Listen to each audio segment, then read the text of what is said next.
இந்த அரசை பொறுத்தவரையிலும் நமக்கு தேவையான பேரிடர் மேலாண்மை துறைக்கு 1000 கோடி ரூபாய் நமக்கு தேவை என்று சொன்னோம். அந்த நிதியை மத்திய அரசு வழங்கியிருக்கிறது. அதில் எந்த தயக்கம் காட்டுவதில்லை. ஆகவே நாம் கேட்கின்ற போதே மத்திய அரசு நமக்கு வழங்க வேண்டிய நிதிகளை இப்போது முன்னெச்சரிக்கையாகவே வழங்கப்பட்டிருக்கிறது என்பதை மகிழ்ச்சியோடு தெரிவித்துக் கொள்கிறேன். வருகின்ற 11ஆம் தேதி என்று முதல்வர் அவர்கள் நிதி ஆயோக் கூட்டத்துக்கு போகிறாங்களா சார்? போனால் ரெவன்யூ டிபார்ட்மெண்ட் சார்பாக எந்த மாதிரியான விஷயங்கள்லாம் இல்லை, எல்லா துறைகளை பற்றி பேசுகிறார்.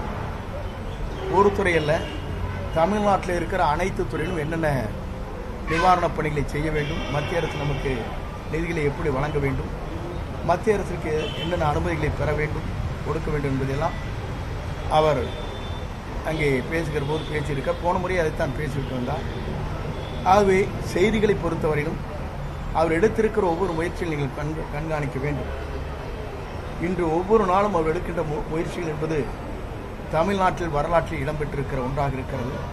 குறிப்பாக அமைச்சரவை கூட்டம் நடைபெறுகிற போதே 5 ஆண்டு கால திட்டம் என்று ஒரு திட்டத்தை வகுத்து ஒவ்வொரு துறையின் சார்பாக எப்படி நாம் அதை விரைந்து செய்ய வேண்டும் என்பதற்காக முதல் முறையாக தமிழ்நாட்டிலே அப்படிப்பட்ட ஒரு துறையின் சார்பாக 5 ஆண்டு கால திட்டப்பணிகள் என்ற முறையில் தமிழக வெற்றிக் கழகத்தினுடைய அரசின் திட்டப்பணிகள் என்ற முறையில் வெளியிடப்பட்டிருக்கிறது.